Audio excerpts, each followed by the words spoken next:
যেহেতু শীতকাল এইরকম একটা ভর্তা হলে কিন্তু খুব ভালোই হয়। হাতের নাগালেই কিন্তু পেয়ে যাবেন। আসলে শীতকালে কিন্তু সব ধরনের শাকসবজি পাওয়া যায়। আর আমি আজকে যেই ভর্তাটা করছি সেটা হচ্ছে ধনিয়া পাতা দিয়ে করব। আর এজন্য আমি একটা প্যানে ধনিয়া পাতা নিয়ে নিয়েছি। আর এই ধনিয়া পাতাটাকে আমি খুব সুন্দর করে ধুয়ে ছোট, ছোট করে কেটে নিয়েছি। আর এই ধনিয়া পাতাটাকে কিছুক্ষণ আমি রান্না করে নেব। আর এই ধনিয়া পাতার গায়ের থেকে যে পানিটা বের হবে সেই পানিটা শুকিয়ে নেব।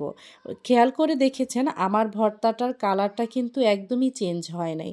একেবারে সবুজ কালারের মতো হয়েছে।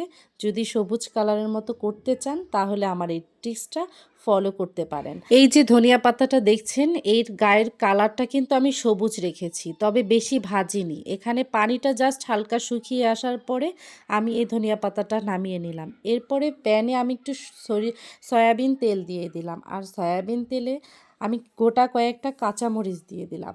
আর গোটা কয়েকটা আমি রসুন দিয়ে দিলাম। আর ২-৩টা আমি এখানে শুকনা মরিচ ব্যবহার করছি।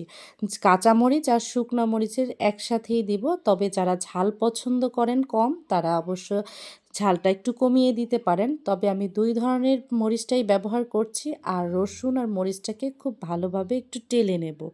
এরপরে টালা হয়ে গেলে আমি মরিচগুলোকে উঠিয়ে নেব। তারপরে শিলপাটায় বেটে আমি এই ভর্তাটা করে নেব।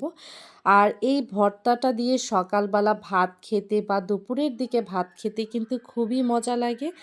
একবার হলেও ট্রাই করে দেখতে পারেন। খুবই সিম্পলভাবে, খুবই ঘরোয়া উপায়ে আমি এই ভর্তাটা করে নিয়েছি। আসসালামু আলাইকুম। সবাই ভালো থাকবেন।